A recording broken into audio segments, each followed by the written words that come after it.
change and includes those items reasonably anticipated by the chair to be discussed at the meeting. Not all agenda items may in fact be discussed, and other items not listed may also be brought up for discussion to the extent permitted by law. Okay, so meeting called to order at 6:02. First order of business, as always, is citizens participation. Anybody have anything they'd like to say? Steve? Hey, thanks, Ron. How you doing? I'm doing well.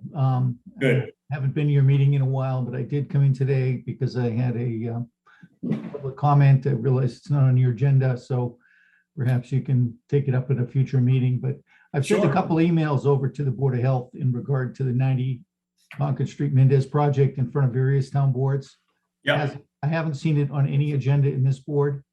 I understand there's a lot of concern around an existing cemetery, which has some jurisdiction on Board of Health. There's also concerns around legacy septic leach fields and sewer connections, which I would think would come in front of this board. So I get nervous when I don't see things come in front of this board because I think people are doing things behind the scenes.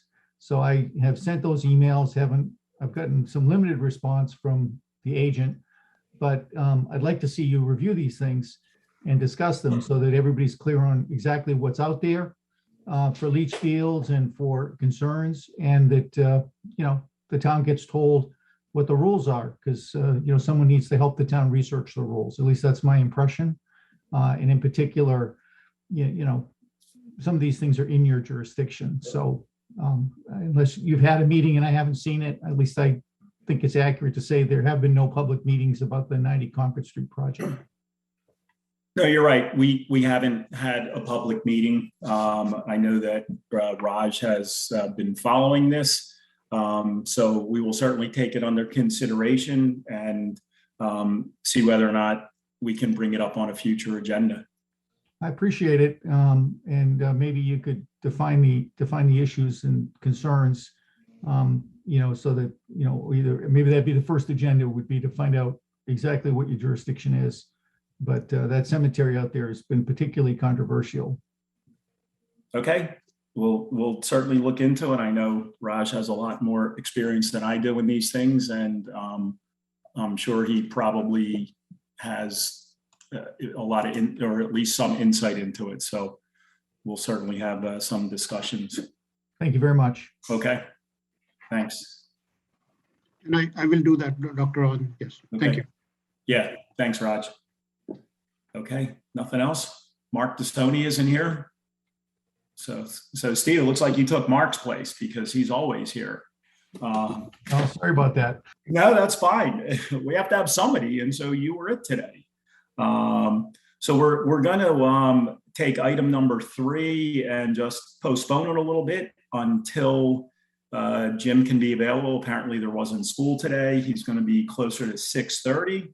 So with that said, Sergeant Berman, Superman, you have our COVID update. You're on mute. Yeah. Hi, everybody. Hi. All right. So as of right now, we have 19 open cases. Of the 19, 11 are unvaccinated. So with that, I just want to remind everybody, we're running a vaccine clinic September 14th from 1 p.m. to 4 p.m. at Mass Bay Community College at 270 Elliott Street. At that clinic, people can get either their first or second dose of Pfizer or a first dose of Johnson & Johnson. They can have a choice. People can go to our website and sign up for an appointment if they'd like, or they can just walk in. We'll take either one. There is plenty of availability that day. And if anybody has any questions, they can contact us here at the COVID hotline at 508-532-7900. I do have some preliminary data from the Westboro Clinic. Just have to finalize a couple of numbers, but in total, and this includes first and second doses, we did 16,458 total vaccines. Of that, so if you kind of break that number in half, because first and second dose is 8,432.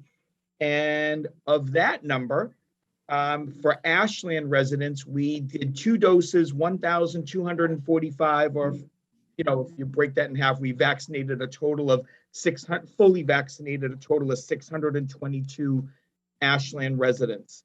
And I also like to remind everybody, we also did, if you remember, we did the 100 doses at our senior center for our seniors. Questions on that so far? That's great. Is there, just for my own, I'm just interested, as far as the 19 and 11 unvaccinated, is there a correlation between the unvaccinated and the vaccinated people that actually got it? So any family members type deal? Or? Yeah, so that's really interesting. So first of all, let's talk about that. So one of the things that we have found, so I won't mention where, but we've got a couple of different scenarios where some children have become positive after being exposed to an unvaccinated adult. When those children have gone back into their homes with vaccinated parents, the entire household is becoming positive. So I've got one family of 4, all positive, 2 children under the age of 12. So obviously they can't be vaccinated, but both vaccinated parents are now positive, but symptoms are very mild on the vaccinated ones. Right. And then I've got another scenario, almost identical, but what this is child exposed to a positive adult, child went home, exposed mom who's vaccinated, she's now positive, but mom runs a daycare out of her home. So I had to shut the daycare down. So I'm working with one of the epidemiologists on that. So this seems to be like a common theme right now of how it's happening. Yeah. Yep. Well, thank you for that. Even better to get that information out there if anybody's listening, because it's completely, most of this or a lot of these reinfections are avoidable. Right. Yeah. I do want to just let you know, if you remember too, I reported at the last meeting, we had one vaccinated, one of our seniors in their 70s, vaccinated with other health issues, was positive and had to be hospitalized. I did speak with her today. She is home and doing much better. So that's kind of my quick update, unless anybody has any questions. Anybody? Guy, Jay? Nobody? Raj, you good? Okay. All right. Thank you. As always, you're welcome to stay, but don't feel obligated. You got plenty of stuff to do. That's what I was going to ask. Can you tell I'm still in my office? Can you tell I'm still in the office? Ed, are you staying on for when Jim is on the meeting? Yeah. Okay. All right. Thanks. Yeah. Okay. So I see next up is Olivia Dufour. I hope I didn't butcher that name. She's the tobacco control agent, and she wants to update us on her control plan. And I did have everything printed out and had read it, but unfortunately that I don't have that with me. So Olivia, what do you got for us? No worries, you did not butcher my name. That was actually perfect. Everyone. Yeah. Thank you so much for having me. I'm very glad to be back. I know it's been a little while, but I'm very glad to be back in front of you all just to kind of give some broad updates about what I've been working on. We are officially, as of this month, a year into me being the tobacco control manager for the Metro West Tobacco Control District. So, we've done a lot of great work and we're really excited to keep going. So I'm happy to give you guys some updates. I will share my screen with the things that were sent out to you all. So don't worry that you don't have it with you. And I'm just going to jump right in so we can get to the good stuff. Does that sound good? Okay. All right, so I'm going to share my screen. Can you see my screen? My present mode. Does that, everyone can see? Yeah. Yes. Mhm. Perfect. So this is our lovely logo, and this was a presentation that I gave to the directors of our district. So over here you can see these are the towns that I cover. And this is just some information about, what we're looking forward to in FY22. So that's the agenda from that meeting. But this is sort of the rough idea of what we're going to be doing for FY22. So in the beginning, right at the beginning of the year, the fiscal year, we did some manufacturer's letter packet delivery. I'll go over more about that in a second. August through December, I'm being really vague because I don't want anyone to catch on about when we'll be out doing these compliance checks. We'll be doing some compliance checks and any follow-up required for those. And hopefully starting in October, but this is a little more up in the air, we'll be going back to doing the retail education inspections and any follow-up required there. Those are inspections where we go into the store, whereas compliance checks are inspections where we send the youth into the store, just for anybody who may not remember. The packet deliveries. So this was pretty important because it covered a part of the state law that we didn't have a ton of time to go over. When we were out doing retail education inspections, we had a lot of ground to cover. And so these packet deliveries just informed all the retailers that as part of the new state law, they're required to have manufacturer's letters that certify the products that they sell don't contain any flavor. So those are just kind of, you get them from the distributor, they just list, these are the products we make and we certify that they don't have any flavor. They just have to have those on hand in the event of an inspection. So we just wanted to make sure that before we go out for the next round of retail education inspections, that people knew that this was a requirement. And it also just kind of added an additional touch point with folks of like, we're out here, we're around. Just because you were inspected doesn't mean that we're going away forever. I think it's important to kind of keep our presence known so that they know that, we're on about, keeping an eye on things. So that went really well. That was kind of the first activity. And those were completed between June and July of this year. Compliance checks have officially begun. We started them at the end of August. We've developed training procedures, recruited and onboarded 2 awesome youth inspectors, and we partnered with Health Resources in Action, HRIA. They're a longstanding partner of our grantor, which is the Massachusetts Tobacco Cessation and Prevention Program. And they also manage youth for the FDA compliance check program. So we're really excited and happy about that partnership with them as we get into compliance checks.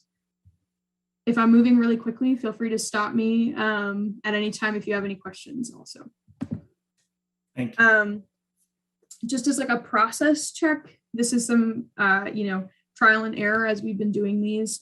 What'll happen is I will notify Raj of compliance checks in advance.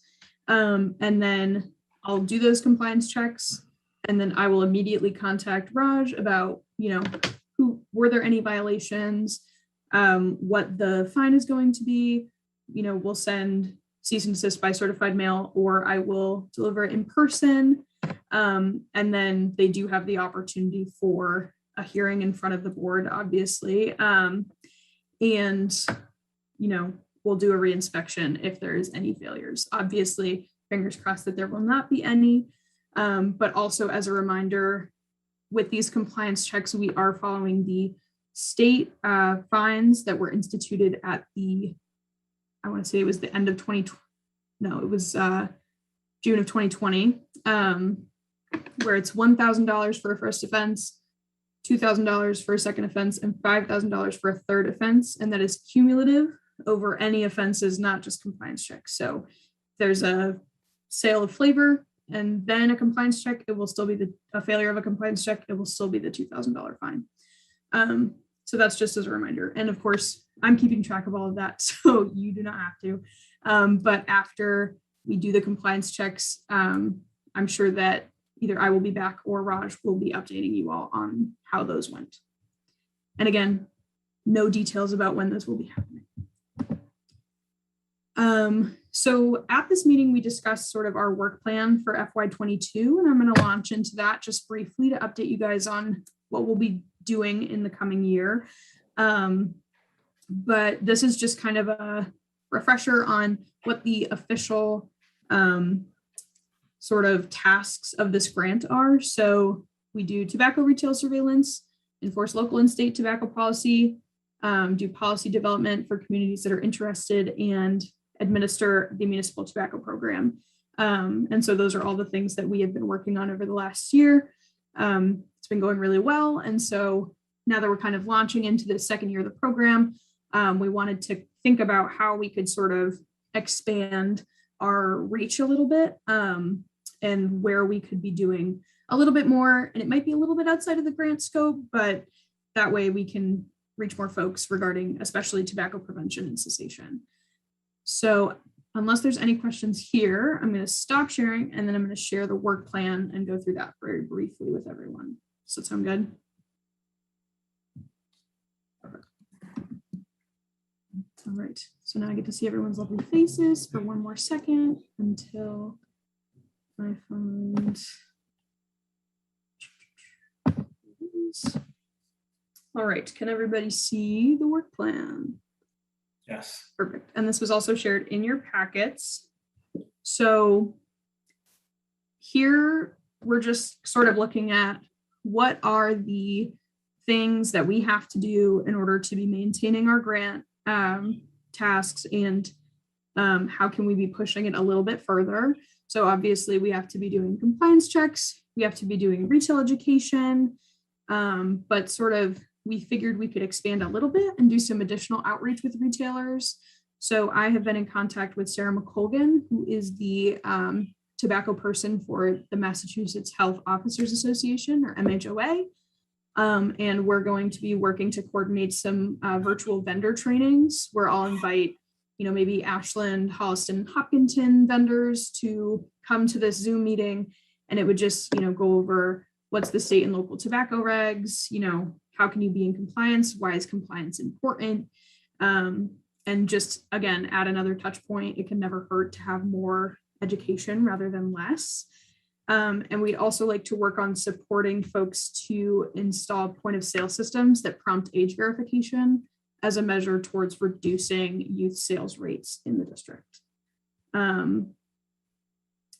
These two categories also go along with sort of our grant tasks. So obviously we do bi-monthly district meetings with all of the directors, distribute quarterly reports that outline our inspection trends, and I attend Board of Health meetings just like this for appointment, program updates, and any hearings that are related to our enforcement activities. As far as data systems, we've been collecting and analyzing district data. I generate data reports on our tobacco enforcement outcomes that I can present to local boards of health if people are interested. And I've been inventorying the tobacco laws and regulations in all 13 communities. And we're hoping in this fiscal year that folks will have a little bit more bandwidth to adopt some best practice regulations, right? It's been a long year for public health. And so hopefully now people will have a little bit more time to kind of think about how we can push our regulations a little bit forward and also standardize them across the district, because communities don't operate in a bubble, right? We're always connected with the people who live around us. This last section is community awareness and education oriented. So this is kind of the place where we're going to be pushing it a little bit, where we're thinking about how can we be doing more in our communities.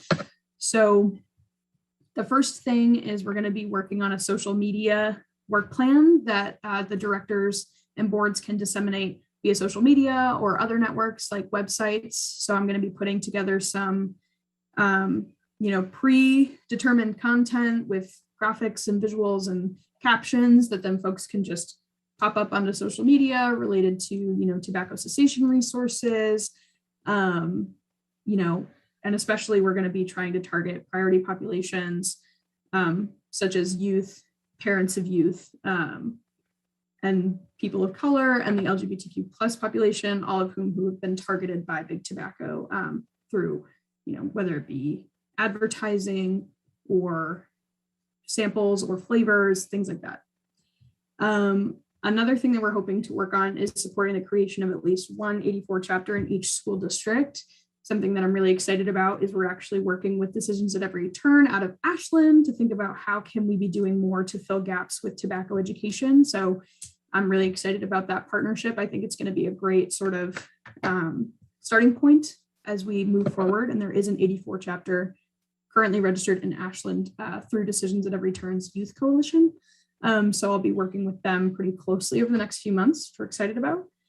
And, attending health fairs, gathering materials from Mass Clearinghouse to distribute to folks who need them for any kinds of health-related events or places where they feel like some tobacco cessation information would be helpful. So that's kind of where we're at for FY22. I know I went through that pretty quickly. So if there's any questions, I can leave it up or I can take it down and answer any questions. Whatever would be best. Anybody with any questions? Okay, I'll start. Just a question regarding, it's a pretty big territory, that Metro West area. How many total vendors are you responsible for? So as of right now, I believe the number is 225. Oh. Yes. So, no, I'm sorry, go ahead. No, I was going to say with, we have a couple of bigger communities. So Framingham and Marlboro really carry a lot of the retailer density in the district. And then we have, some smaller communities around the edges. But I would say, I think 100 or so of them are located just in Framingham and Marlboro. Yeah. I would bet. And so not obviously you don't want to give away, any trade secrets as far as when you're going to be doing these checks, but we're still in line in all the smaller communities to have the same amount of checks that we would have gotten even if we had our own tobacco control officer in town just for us.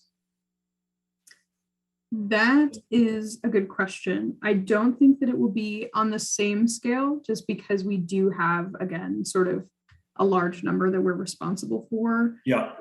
So the current plan is to do 1 to 2 in this fiscal year. The 2 will be if we have additional funds in the grant, as well as like staff time and things like that. But right.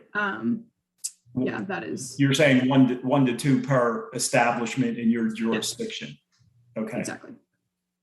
All right. Got you. And I didn't, the literature that was interesting. I didn't realize that was pretty much one of the only other questions that I had. That's really just to the retailers to make sure that they know the compliance of not selling flavors. That's not really for public consumption. They don't have to post anything. No.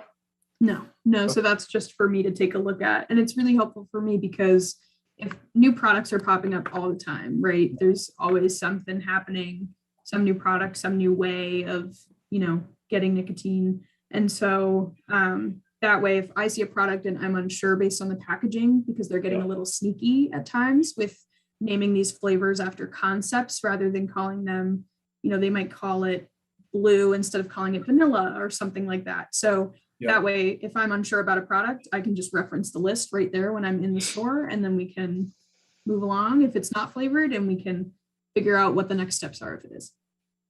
Okay. And at least to your knowledge, all the vendors, throughout this entire Metro West area, everybody's aware of this new fining schedule. Because that's pretty potent, I think, for a lot of businesses. I think they're going to be very compliant. Yes, that is the hope. That is the hope.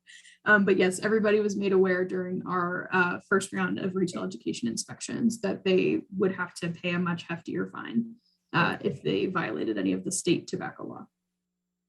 Okay. All right. Anybody else from the board? Bernadette, Barbara? Yeah, I got a question. My name is Bernadette, and I got a question in regard to other vendor trainings you're talking about. And the question I have is, are the vendors very positive about the trainings, or, whatever information, however you package it, do they seem to be very positive about the trainings, or you think about other strategies of passing on the updates and other information about tobacco? Yeah, so that's a good question. Thank you. It seems like based on the retail education inspections, folks were generally pretty receptive to the information that I was giving them. Obviously, there were folks who were frustrated with the new state fines and everything, but in general, folks were really great about fixing any issues that they had. And so I have not offered any of these like additional trainings yet, but I'm hoping that it could be a space where either business owners can come or they can send their employees, and then their employees can get the information from me. Because when I go in to do the compliance, or not the compliance check, the retail education inspection, I'm only talking generally to the manager or whoever is in charge. I'm not talking to the whole staff. So that could be an opportunity for them to hear that information directly from me. And that's sort of our thought process with those. But as we get those off the ground, I'm happy to continue to update you all on how that goes. Okay, thank you. And Dr. Ron, I just want to add on to your question earlier. We're going to stay on par, at least, for what was doing in the past, with number of inspections. So we'll make sure we have additional resources, but we'll make sure that it stays on par. Okay. Thank you. All right, great. Thanks, Raj. Diane, Jay, anything? I would just wanted to kind of stem off a couple of things that Bernadette said as well as Ron. Olivia, I appreciate all your efforts and coming to the meeting and bringing us up to speed on everything. I'm big on the community awareness and education. We do have a good team here, within the town to push out information. We have different avenues of doing that. So, any information you think is good information, just, I like to send out good information to the public instead of just that somebody violated the regulations. So even any information we could provide, monthly or quarterly would be good to push out to our social media team. And then again, kind of what Bernadette was asking, with the training, I was just curious, if there's any training in the future, just I'm assuming they would be done virtually. And I just didn't know if there's any trainings that we could, have our people attend, if there was anything that was needed, or if it was just on a yearly basis, you try to do a couple a year. Yeah, absolutely. So the plan is to try and do them on a semi-regular schedule. I'm hopeful that we will be able to offer them starting within the next calendar year, ideally. We just have a lot of sort of enforcement things to get through before that point. But yeah, I would be happy to share that information and have folks from the board attend the training so that you guys can get better information about kind of what's going on. And I know that there's been a lot of changes in the last year, right? So just the more that we can drill those in for everybody involved, I think that that's super helpful. So I'm definitely happy to have Raj pass that information along if you guys are interested in attending those trainings. Great, thank you. Thanks again for all your efforts. Yeah, thank you so much. I appreciate it. Okay. Yeah, Olivia, thank you. Thanks for taking the time to come and meet us and explain the process and how you're going to do things. We definitely appreciate it. You're definitely needed. I like the collaboration with decisions at every turn. They're an arm of the Board of Health with all that they do, for us. And I think it's, a great thing to do, even if you're not getting everybody, if you're getting, most of these kids from hopefully beginning to smoke, I think that's great. However you can do that. So thank you. Thank you, Olivia. Hopefully you don't find anybody that you have to discipline in our town anyway, or any other town. Yeah. Thank you. Thank you so much. Thank you to the board. Have a great night. Okay. All right. So Laura, is our superintendent available or not yet? Not yet. Okay. Watching for him. So. Okay. So we'll continue, but we'll preempt everything as soon as he's ready. Okay. Sounds good. Okay. All right. Thanks. I'm gonna, Diane, not to make you work like you used, like you're the chair, but I'm gonna turn this part over to you if you don't mind. I know No this, worries. this is I can your handle thing, and I read everything. I read the old regulations in 2008. Yeah, and I apologize, everybody, that I had to not attend the last meeting at a quick. I usually don't do that, so I apologize for that. No, that's a, yeah, Um, and the new my God, the old regulations versus the new regulations, there's not even a comparison. So, I know you put a lot of work into that. Thank you. Well, and Donna, myself and Raj met, and Laura, we all met recently, again, because I didn't attend the meeting. So we went over the regulations section by section because I had some questions. I know there's some questions from the board members at the last meeting. So, I mean, if everybody doesn't mind, and again, if Jim comes on, we can stop, but I just want to go through, and Laura, please, I know you and Raj were in the meeting, so just correct me if I skip anything. But I think, I think there's a couple of things in the regulations that I'll say when we first presented to the board, we didn't realize were in there. I don't know if everybody has them in front of them, but I'll just I'll reference a page number in a section just to let you know. So just going through the regulations, we didn't make any changes on the definitions. So on page 4, under the permit and application requirement, under D1F, it said basically that if you have 4 or more dogs, you need an animal permit. We are deleting that section. That's actually covered by our local bylaw for for dog licensing. I'm sorry, can you say, so you're saying the number of animals of dogs That was- is maxed at 4 due to permitting? That's for dogs. That's for this came from the city of Framingham, or probably a town back then, but this came Okay. from the city of Framingham, and they included dogs in their keeping of animal regulations. But here in Ashland, we have another bylaw for licensing requirements that covers that. So we don't need to include domestic dogs, animals in our current regulations. It'll be too confusing. We'll have too many guidelines for people to go by. Okay. Thank you. Look at this quickly, see where we're at.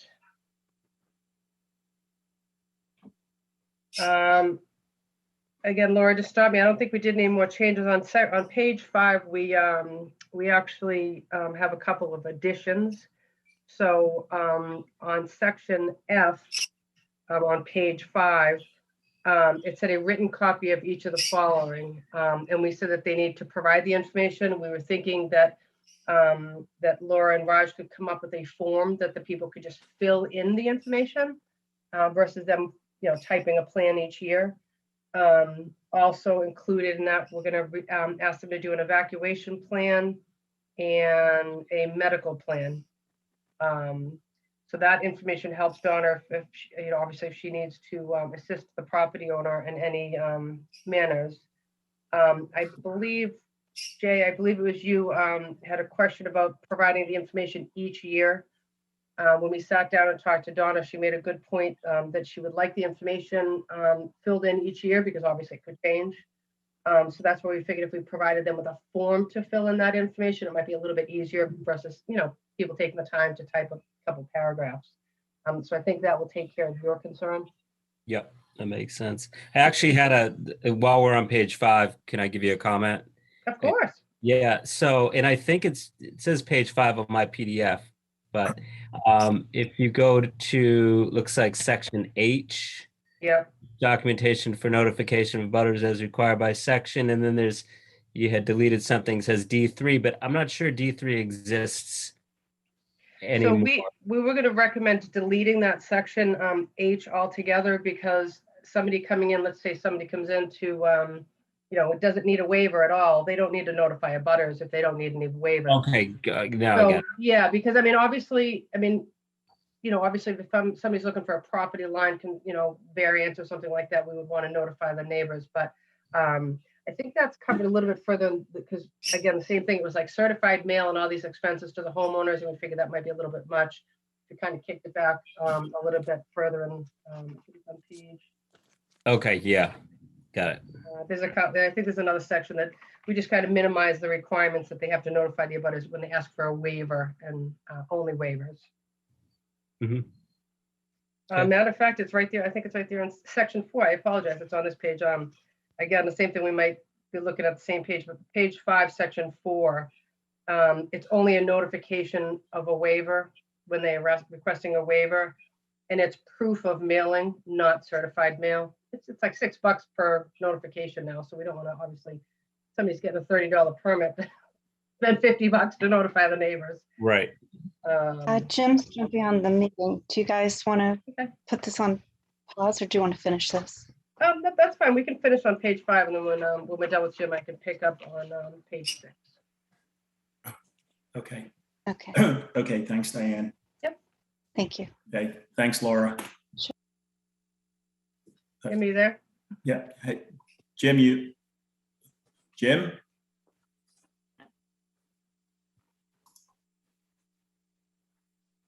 Can you hear me now? Yeah, there we go.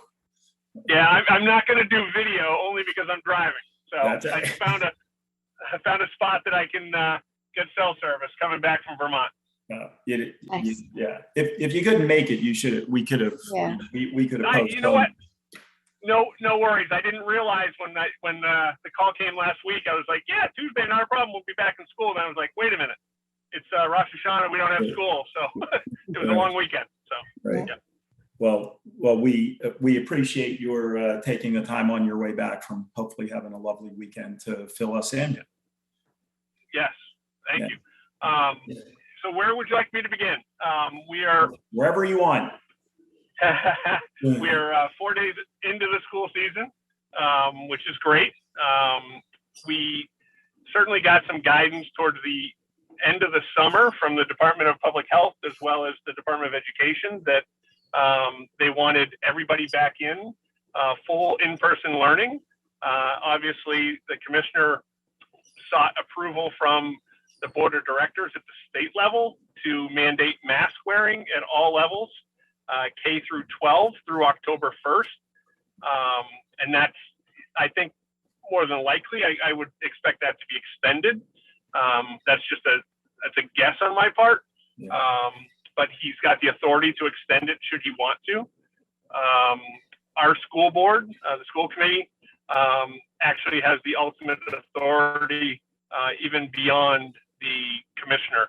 So I would not expect the commissioner to have the final say, at least here in Ashland. We've certainly used the data that is presented to us to make any determination with regard to mask wearing, et cetera.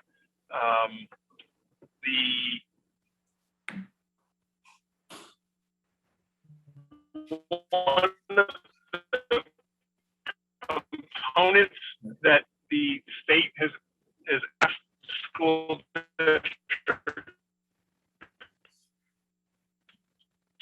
So, Jim, we're not catching you over about the last 30, 40 seconds or so. So, let's see. If things of some sort, that could be. Jim, can you repeat about the last minute or so? I'll tell you what. Hey, Laura.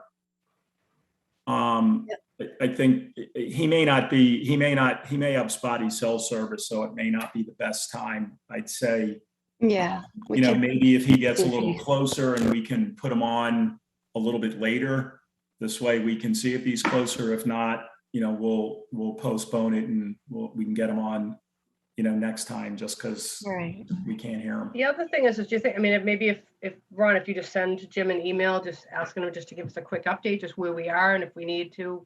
Yeah. Okay. But I think everybody just wanted an update, I think, just if everybody's comfortable. with Yeah, I that. was just hoping to, be able to have everybody, at least people that don't have kids in school, at least to know. And, I was That's just me. wondering where they were at, but okay. All right. Jim, if you're there, if you can hear us, unfortunately, we can't hear you. So Laura will get a hold of you and maybe you can give us an update or send us a quick email if it's, if there's anything we need to know. But thank you for your time. We appreciate it. Yes. Okay. Di, you want to pick up? Sure. Backing up to page 4, Raj, I'll have to rely on you. I don't recall what we changed in section 2. So bullet second, under permits and applications, section D.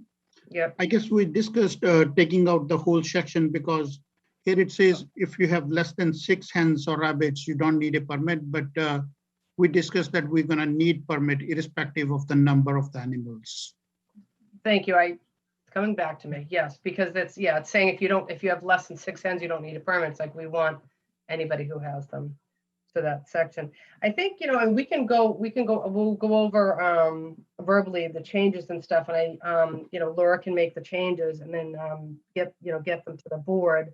What I'm hoping is that in 2 weeks that we could have just a public discussion about this, and the same thing, maybe just go over with the public what the changes are, take any comments and feedback, and then 2 weeks after that, the board can have a discussion again, and if they choose to make any changes, and then we'll vote on them from there. So there's a couple of steps in here for people to look at the revised changes, look at them again. So it's kind of a lot to go over. Excuse me, when we're not all sitting in the same room. I think the gist of it is, I think with the city of Framingham, I think their regulations were a little bit stricter. I'll say stricter, based. So, again, with the notification to abutters when somebody's applying for an animal permit was a little more than what I think we needed. So page 5, pretty much we changed the section about the notification only for waivers, and then proof of mailing versus certified mail.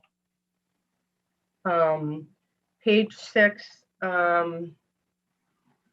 number 8, we removed the wording renewed prior to the effective date of this regulation.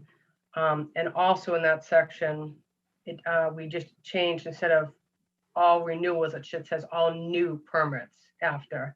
So basically what that section was saying is anybody who currently has an animal permit or equine permit, these regulations would apply to them. So what we could possibly have forced people to come in and ask for waivers.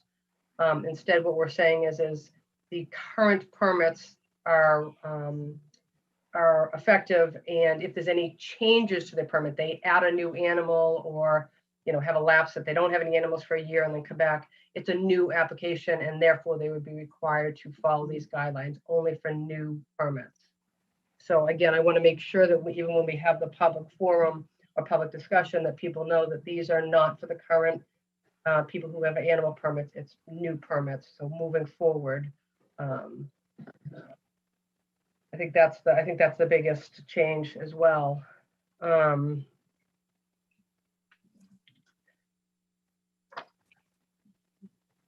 Just looking down here. Also on page 6, we're deleting number 13, permit for keeping of 4 or more dogs. Once again, we have town bylaws that already take care of that. Moving a little bit further down to temporary permits, it requires an application. This is the numerals. Animal waste, it goes into details. Donna wanted to add a sanitation plan. So for example, if there's a petting zoo or some type of a temporary event, she wants to know how people are going to be sanitizing their hands, after they touch the animals, which is a good catch. I think Jim, I think, is trying to come back on. Yes, I'm back. I found a spot I can stop at and actually not lose service. So. Yeah. All right, you're up again. Yeah. Now I'm back. Thank you. So where did I lose you? You lost us, I'd say maybe a minute before, or 2 minutes maybe, by the time we spoke about it and couldn't hear you. So. Okay. But you said, everybody's back in school. You had more guidance this year. Yeah. Beautiful. That's Okay. pretty much. Okay. So let me pick up there. So certainly at the end of the summer, the Department of Public Health, as well as the Department of Education, provided some guidance that, one, they're requiring all students to be in-person learning. There's no such thing as remote learning this year and or hybrid learning. And that was even made clear again today from the department. They sent another memo saying very, very limited situations will students be allowed to do remote learning, and that's only through their remote learning academies that have been set up by the state. But it's very, very rare instances will that occur. That being said, they gave school districts a number of options to help with keeping kids in school. They mandated, obviously, masks through October 1st at the state level. The school committee here in Ashland will have the ultimate authority to actually extend that beyond October 1 should the commissioner lift that mandate, which my gut tells me he's probably going to extend it a little further out. That's just my gut. And our school committee will continue to look at the local data to determine what we do. That being said, we're participating in what they call this test and stay program at the state level. So what that really means is that when we determine someone who might be a close contact within a classroom, that we will do the Binax now testing, the antigen testing, for a 7-day period for students who are considered the close contact. If a student is fully vaccinated, they do not need to participate in this. But their hope is that this will reduce the need for quarantining of students and staff by participating in this program. It's a lot of work for our medical team at the schools. So we're hopefully using the vendor that we have it's called CIC, and they're running it for the entire state of Massachusetts. And they are supposed to be providing personnel support as well. So we'll wait and see how that pans out, and go from there. We're not participating at this point in pool testing, partly because at the high school level, we probably have about 81% of our students are fully vaccinated right now, and probably in the mid 70 range, a little lower at the middle school. And certainly we're encouraging all of our students to go down that road. That we think is the safest way to ensure that our students are in school full-time in-person learning. And that's really where we are. I mean, I'll open it up for some questions for you if you want, but that's really the lay of the land. 4 days in, we've had 4 good days. I know it's frustrating for many to wear masks, but we feel it's certainly another mitigating thing that we can utilize, tool that we have at our disposal. So when students have COVID in the classroom, students are wearing masks, then you have the test and stay program. The challenge this year, to be honest, is because we're mandated to be in-person learning, we don't have that flexibility of being 3 feet or greater in every classroom or at lunch. So it's a lot of work to contact trace, to be honest with you. So that's pretty much where we are with COVID and our plan. All right, thank you. So Jim, and you could have touched on this a little bit. What is the protocol for somebody that's positive then in one of your classes, whether it's a teacher or a student, and how that gets mitigated? Yeah, so good question, and I'll leave it. It'll depend, right? Every scenario will be different because, say it's at the high school where all students are vaccinated in a classroom. Those students would not have to participate in the test and stay program, right? They're exempt from any testing. They can still come to school. They're exempt. The way it works is, say, if you're at the elementary level where students are not vaccinated, then we're still looking at the contact tracing, 3 feet, the 15 minutes over that 24-hour period. So we're still trying to keep students in little pods, if you will, to limit the amount of students who potentially could be considered a close contact. Then if they consent to participate all the way down to the youngest of levels, those students would be allowed to come to school as long as they were asymptomatic and would participate in the testing program. So a positive student could be in the classroom, and say you identify 3 or 4 folks who could be close contacts, as long as they're masked in that time frame and there's no symptoms, they participate in the test and stay program. They continue to be asymptomatic. It's a 7-day testing, and they still get to come to school.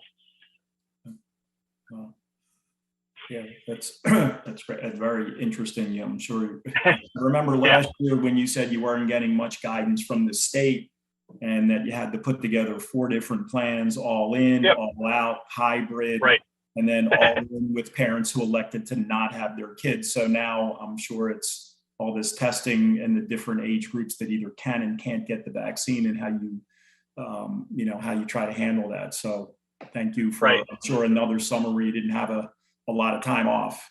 So no, it's, I think the ultimate goal, there was, and I forget most recent study that just came out, I forget what state it was, that when they did a test and stay program, the number of hours students lost with quarantining outside of school, we're talking thousands of hours of education. And what the Department of Public Health and the Department of Elementary Secondary Education are saying is, listen, we have to find ways to keep our kids in school. And these are the tools that we're going to try to use, and let's see, if they work first and foremost, so we can continue with in-person learning.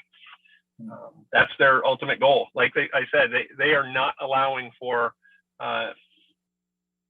shutdowns of schools or even classrooms.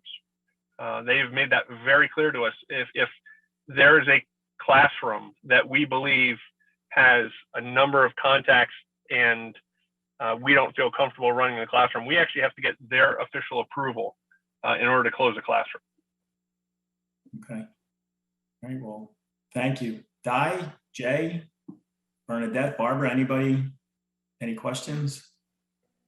I don't have any questions. Thanks, Jim, for giving us an update. Thank you. Sure. The only thing I didn't touch base on, which I think is important to this group, and we've talked about it in the past, and is we are quarterly doing air quality tests in our schools, which we started probably 1.5 years, 2 years ago. But we're continually doing that.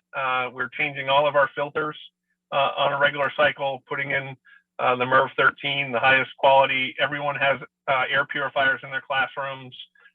So all of the other components of tools to mitigate the potential spread, we're way above and ahead of many districts that we have that capacity. So I thank my maintenance and custodial staff for ensuring that all of those things are in place. So. Well, that's great. Well, thanks for all your time and effort, and thanks for spending the time with us and stopping on the road on your way home. No worries. Yeah. And just from a personal standpoint, Drew says she misses you, and hello. Well, thank you. Tell her I miss her, and hello as well. Thank you. All right. Thank you. Di, for the 3rd time. Sorry to interrupt you as well. Yep, that's okay. Yeah. Like I said, I know it's a little difficult because we're not sitting around a table together. So hopefully one day we'll all be sitting around a table again. I thought this was going to be it. I thought this was going to be the first meeting, but wasn't. Yep. Yeah. So. So back to I think we're on page 7 now. This is to me, a very interesting one, because this is kind of the meat and potatoes, if you will, of the regulation under section B about the distance setbacks. Framingham seemed a little strict. Again, Raj, Laura, Donna, and myself sat down and went over this. What we're suggesting and changing is number 4. It says no less than 75 feet from a dwelling of an abutter, changing that to 50. I think that's 6. on the PDF, right? I could be, I'm looking at paper. I'm old fashioned. I have a piece of paper in front of me. So it Yeah, could be, and I can tell you, let me just reference the section. So it's E, which is general requirement, E, B, and then it's 4. Yeah. So again, Framingham has 75 feet, and I have it down 50. I know we talked about 25, but I believe we decided 50 feet, right? 50, yes. right. Okay, thank you. Okay. And even the next one, they had 25, no less than 25 feet from any dwelling of the applicant. We put 10 feet. We thought 10 feet would be more reasonable. I think that's about it for that section. Again, Raj and Laura, please correct me. I don't think we have anything else moving down to, let's see. Moving to number 16, again, my page 8. We removed number 16 altogether, animal sales areas, operated in a store where food is being sold or held. We deleted that section of the regulations. It's actually covered under another, under the food code. Right. And let's see.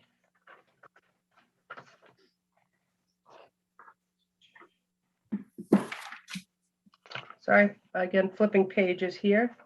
So then we're under, I guess we really didn't make too many changes.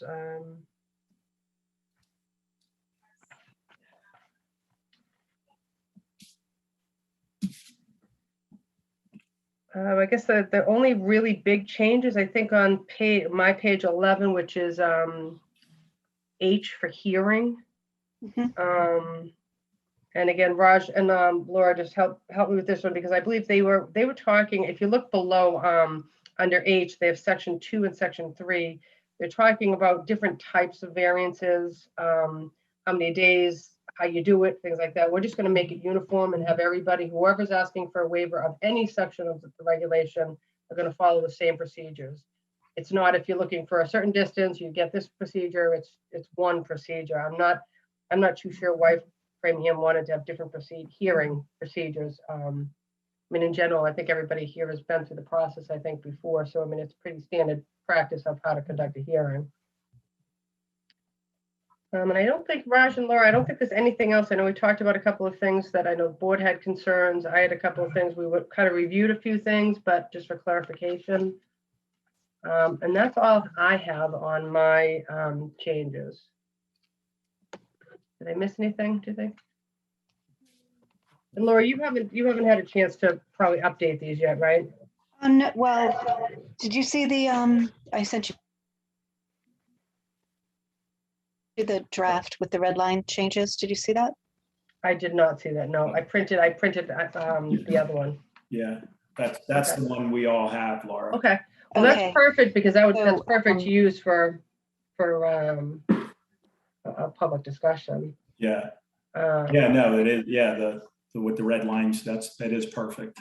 You know. Yeah, I Yeah, so apologize. I was Diane aware of had what you suggested, Right.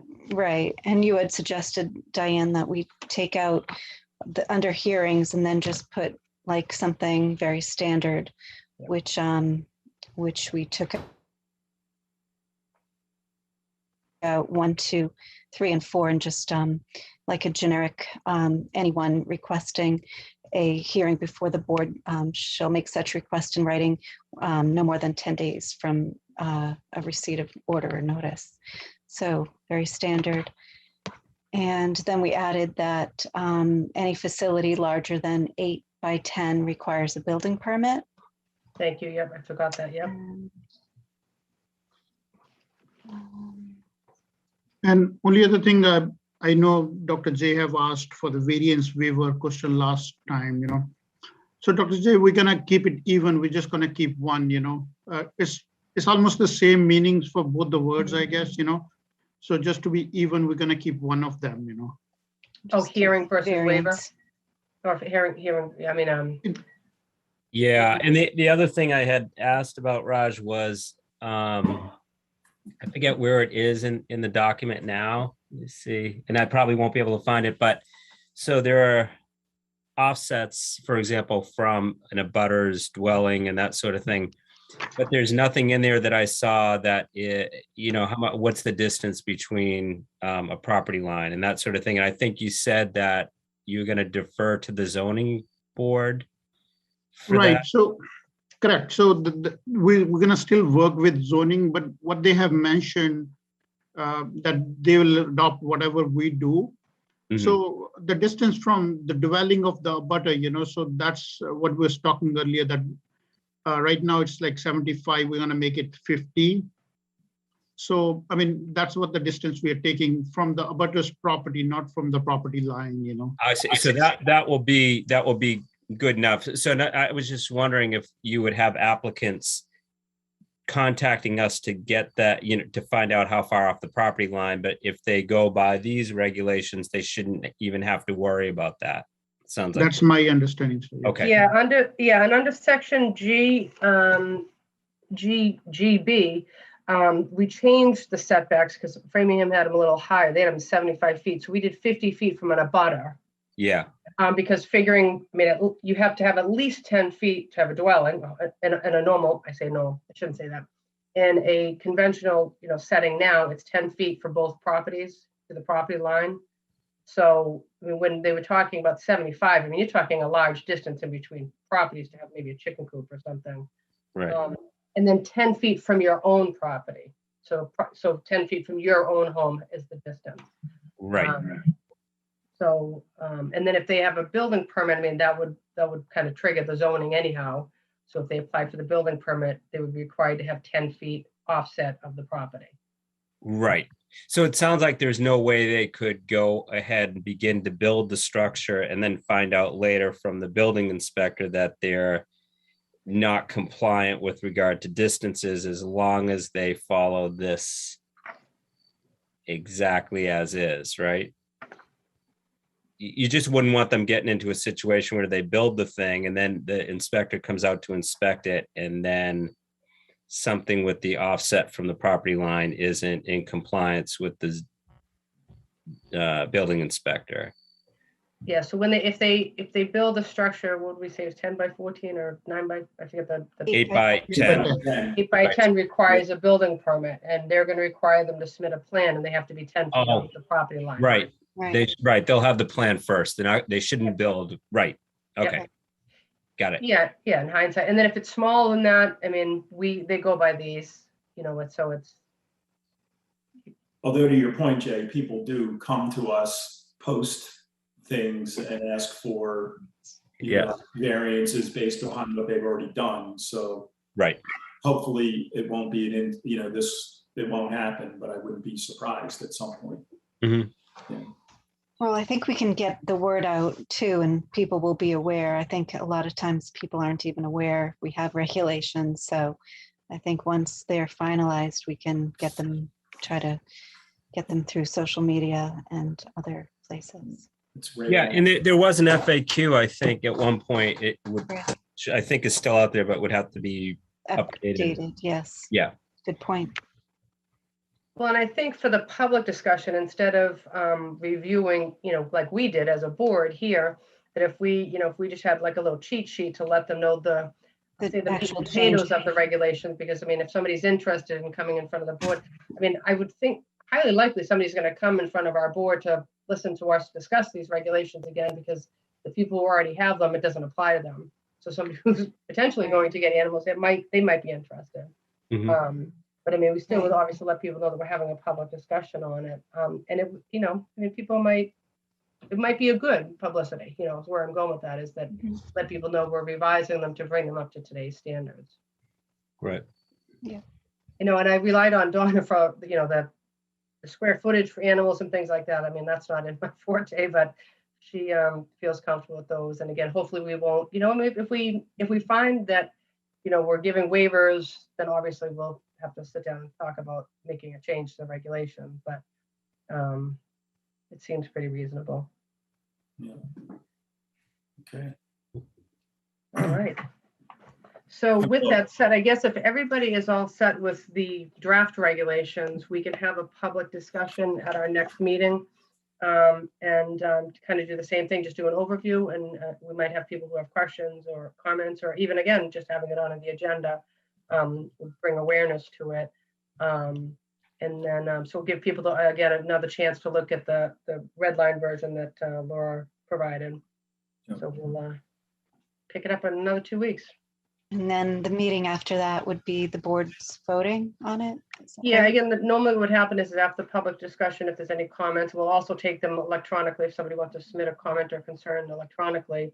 And then we can obviously talk about it that night if they submit it ahead of time or after the meeting.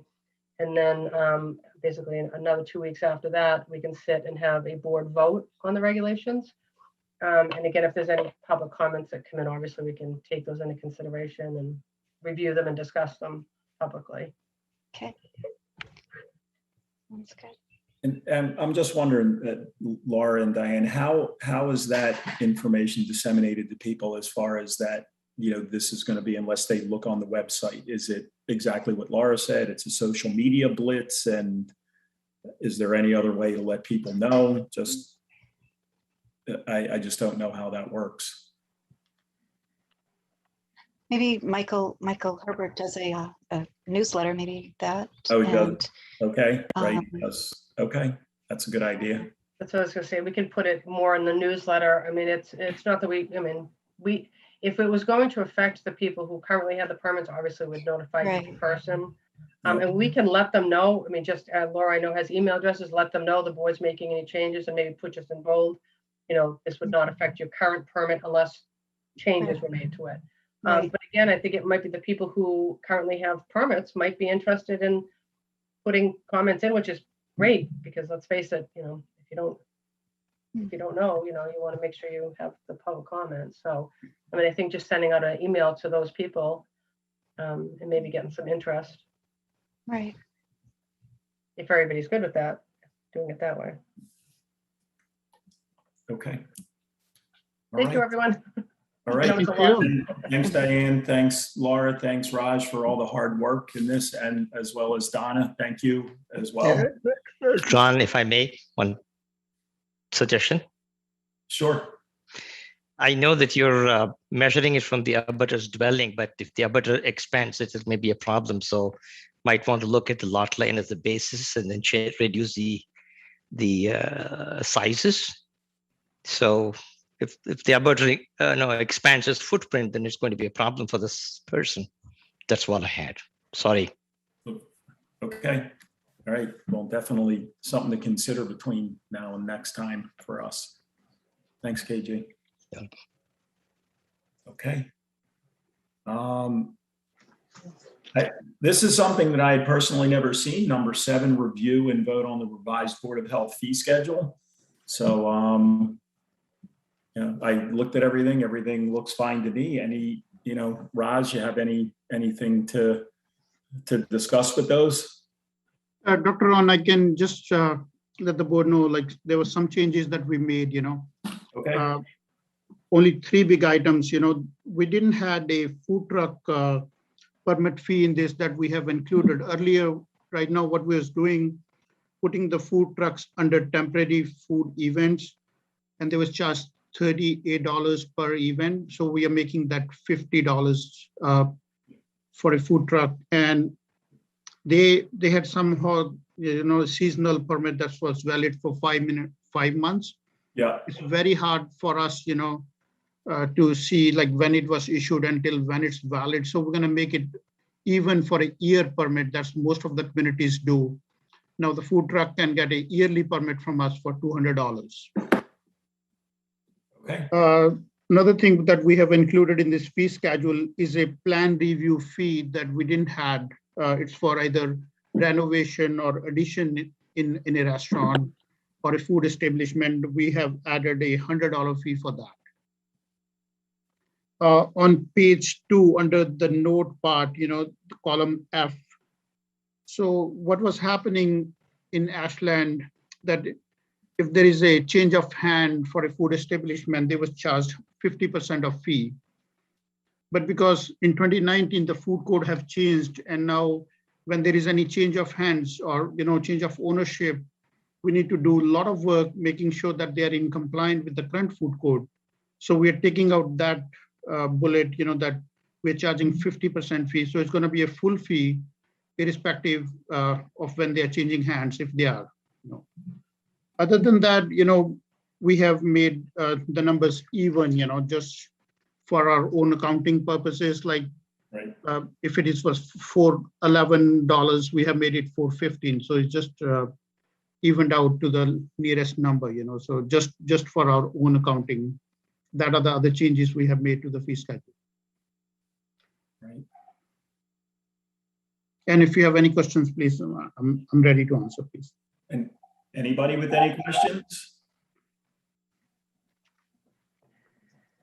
So so not to be ignorant, Raj or Diana, is this something that we need to vote on as a board? Yes. We do, okay.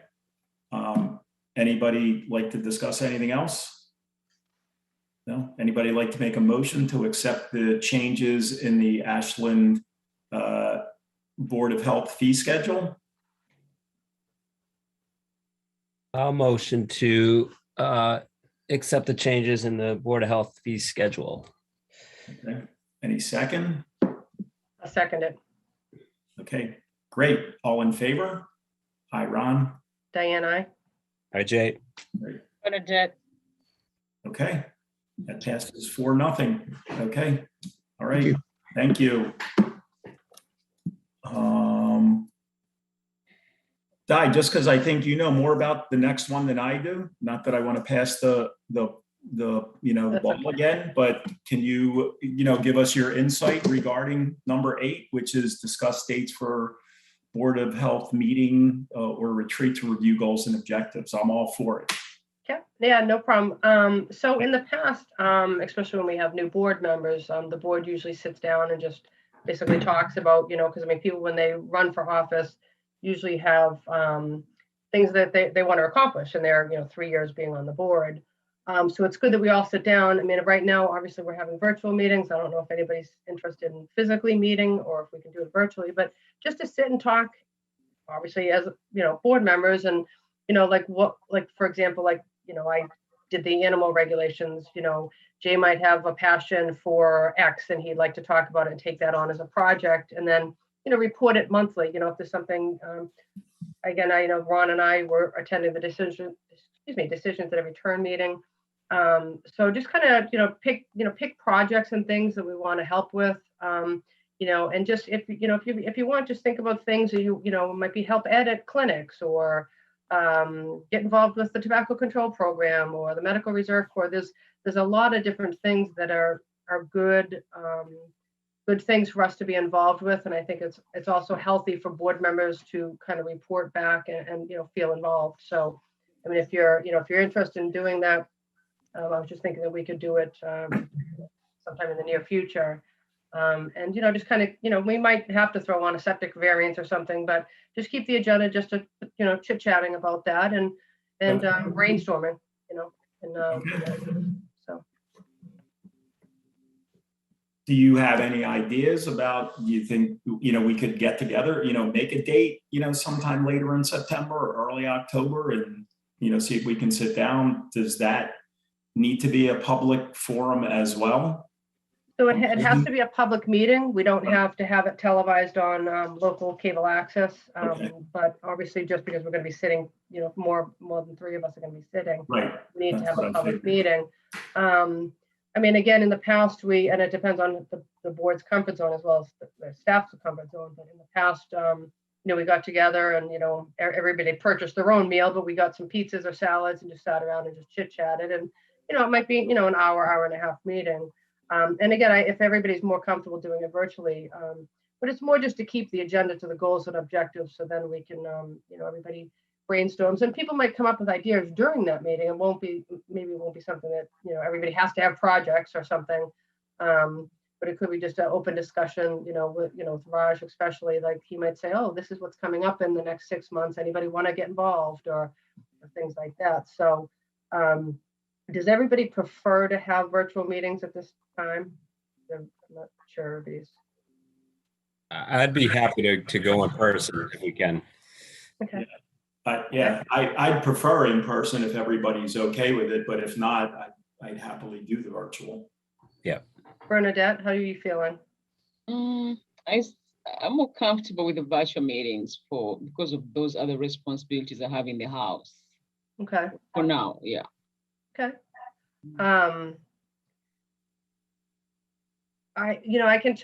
have to check into it because I think we can still do a hybrid. So let's just say a couple of us were upstairs in the select board meeting, women say Bernadette and say Barbara, might want to be virtually. I think we can do both. So I can get back to the board.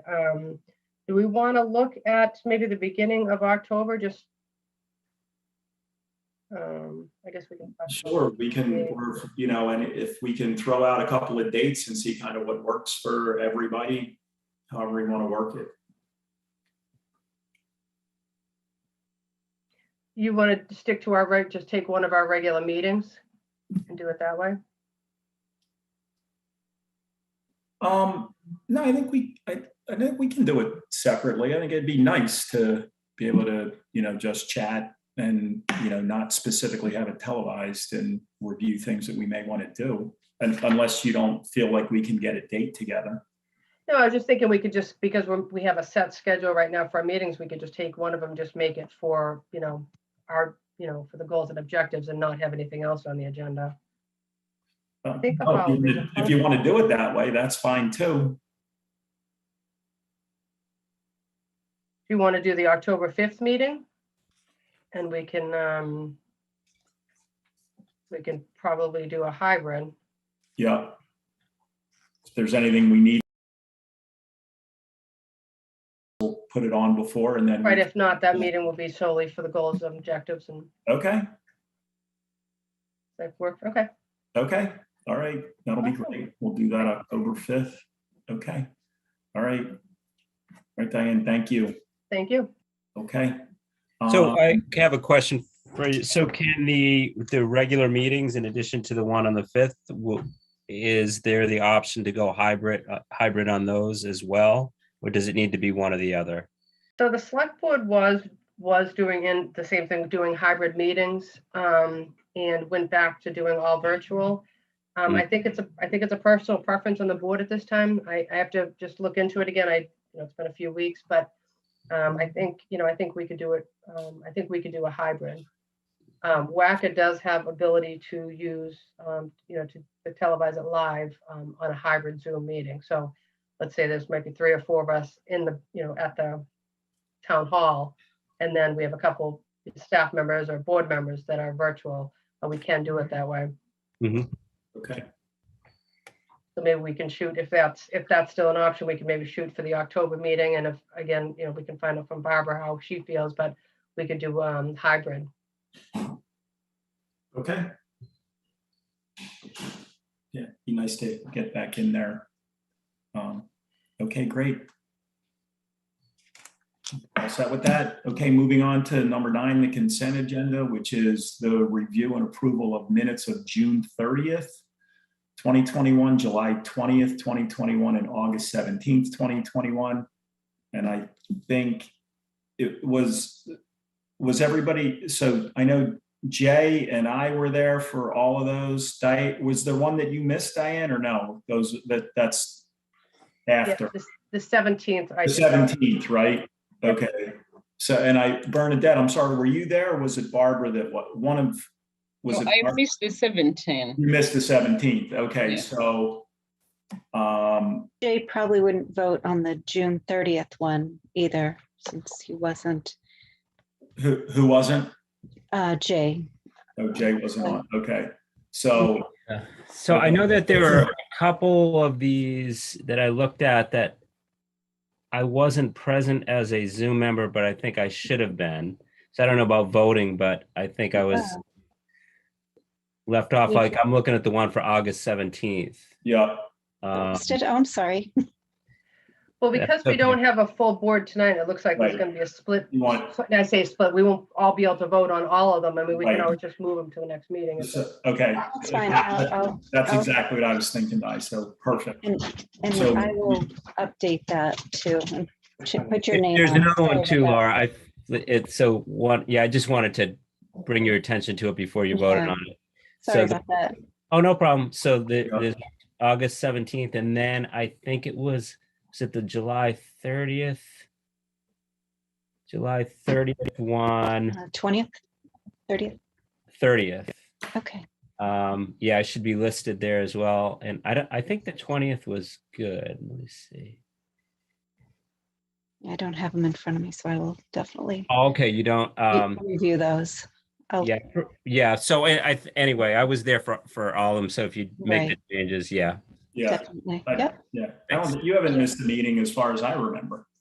No, Yeah, I No. just can't remember when I started. But I think definitely July I 20th. think it was right after the June 30th, because that's when we were appointed. correct. Yeah, Yeah. exactly. Makes Yeah. sense. Yeah.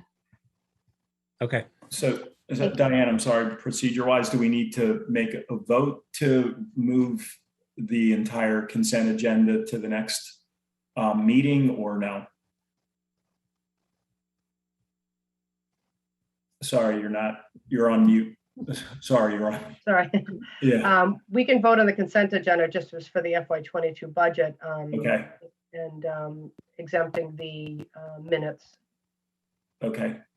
All right, anybody will like to make a motion to exempt the review of the minutes until next visit and review and approve the fiscal 22 budget? I can make a motion to approve Okay. the consent agenda without the review and approval of the minutes. Okay, great. All in favor? Aye. Hi, Jay. Aye. Hi, Hi, Bernadette. Diane. Okay. All right, great. Thanks, everybody. Raj, you're up. Thank you, Dr. Rohan. So first, want to update on the arbovirus. Unfortunately, the state of Massachusetts have 4 West Nile cases as of now. Last meeting there was none, and by then we have 4. Good news is there's nothing around Ashland. They have not officially released in which communities these cases are right now, but they are very far from us. So, but still in the risk level, both for EEE and West Nile virus, Ashland still is under category low. So the state have divided it into 5 categories: remote, low, moderate, high, critical, and we're still at a low level. So there's still chances, but good thing is we don't have any positive water sample or none of the cases in surrounding communities. But we just want to we need to keep our due diligence on, so that we don't see nothing, hopefully nothing around here, so. The beach report, last I heard from the state, our Ashland beach was closed Saturday. But right now, because after Labor Day, they make the beaches anyways, that they're not open to public officially, so that the state closes it. So, but otherwise the bacterial counts was okay, except in the Ashland beach. Abandoned pools, we had 2 complaints for abandoned pools in the past, and we have got compliance with both. One was on Cedar Street, the other one was Oak Street. Both the pools are secured, drained, and we are good. One of the homeowners, we do have to issue a citation of $100 for non-compliance, but after the citation, we have got compliance. So, and we have granted residential kitchen permit to Mama's Bakery. So that was one of the bakeries we encountered that didn't have permit and was operating. So we have to put a cease and desist kind of order on them. But now they have applied for the permit, and we have inspected and given them a permit. That's all I have, and a couple of items, I'm going to discuss in the next bullet, when you do that. Okay. Thank you. Just interested, what is the fine for the abandoned pools? So, sir, this was cited under a nuisance reg, like the nuisance fines. Okay. We have issued a citation of $100 to the homeowner, but Okay. there's a provision of up to $1,000 per day provision under the state fine system for non-compliance with the nuisance. Okay. And this is basically because of the threat of West Nile as well as Tripoli, Right. and the surrounding neighbors was very concerned around both the pools, given the status of the pool, that they was not drained for years altogether, so that was a threat. So we have to get going on that. Yeah. Okay. No, that's great. I can't even, I can't recall, in 4 years, I don't know about you, Guy, that we've ever even, had, anybody's been fined ever. Do you remember that? I just can't recall. I think it's more prevalent now, for people, complaining about pools. Yeah. I think, the previous director would go out and, talk to them and have spraying and stuff done, but people were receptive in the past, but I think people are a little bit more nervous now with everything going on. Yeah. No, that's great. Good job. Thank you. Thank you. Yeah. Okay. On to 11. Raj, did you have anything? I'm assuming it was anything about the Yes, sir. So health approval for the septic system waivers, or no? Not right now. I probably need some more time, and I've been working with Mr. Ryder, on this, and hopefully soon, Yeah. No, Only other thing I wanted to bring out to the board, where we're going to be setting up two locations for the marathon, on October 11th. If any board members want to volunteer, I'm going to be reaching out for that, so we're going to be asking for some of our MRC volunteers also. And I'll reach out to the board if anybody's interested. And my last thing, we're going to be hopefully soon getting an intern for the department, I will share any documents related to that, but this is in coordination with DPH that they've been doing, helping us getting an intern. And she's actually from Boston University. She's an undergrad student. Yeah. I'll provide more information on that to the board soon.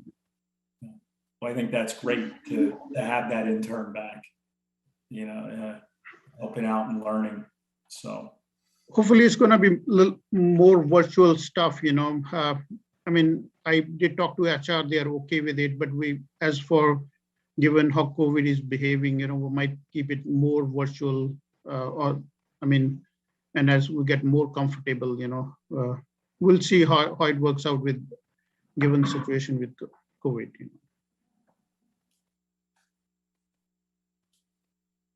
Okay. Thank you. Thank you. So anybody else for 11, which is any additional future topics? Diane, is this going to be just a separate topic for the public discussion regarding the animal regulations? We can have it just like we did tonight, just have it on as an agenda item. Okay. So for, to review and public comment. And then when we put together, I'll say a press release or something to send out to people, we can let people know. Obviously they can join our meeting virtually, or they can send it in electronically to the board. People might, feel comfortable with sending it either way, so. Okay.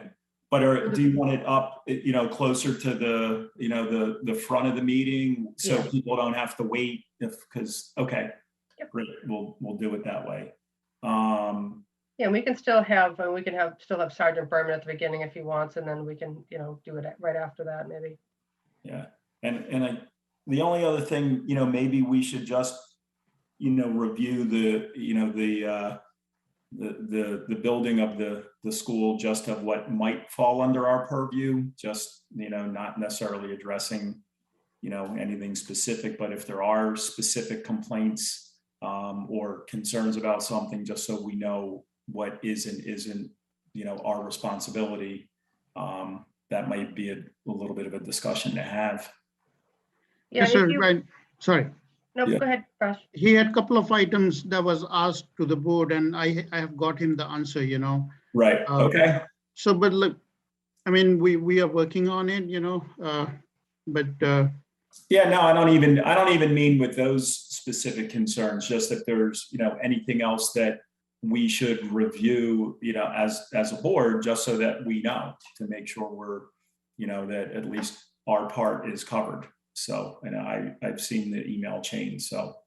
So if you want, I'm on vacation this week, but I can ask town council to send something to the board collectively addressing the, I'll call it burial grounds. I'm not going to call it a cemetery. I mean, there's the burial grounds at Yeah. 90 Concord Street on what the board's jurisdiction is over that.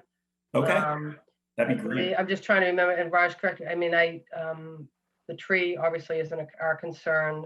Septic, again, as we all know, we only address septic variances. So if there's something that needs to be addressed of septic, well, we have an agent for that. So I don't think we have to address that concern. So I think the only thing that we would need to address publicly is the burial grounds, I guess. You could. Okay, So if you want, I mean, just so that we can have a statement maybe at the next meeting. okay, I'll just If that throw it work- on if that there. works for everybody. Okay, no, that'd be great, Diane, thank you. Mhm. Anything else, or I don't know that there's anything else really coming up as far as, town events that were, so. Well, if anybody thinks of anything, we can always, get it on the agenda. That's about it. Anybody, everybody good? Anything else? Anybody want to make the most important motion of the evening? I will, I guess. Motion Okay. to adjourn. Yeah. All right, all in favor? I'll second it. Okay, I'm sorry, second that. Hi, Jay. I was way too quick. Thank you, Diane. Hi, Diane. All right, thanks, everybody. All right, good to see everybody. Thank you. Bye-bye. Yeah. good night. Thank you. Thanks, Raj, thanks. Thank Thanks, you, Jay. Dr. Thanks, Ron. Night. All right. Yeah. night. Good night.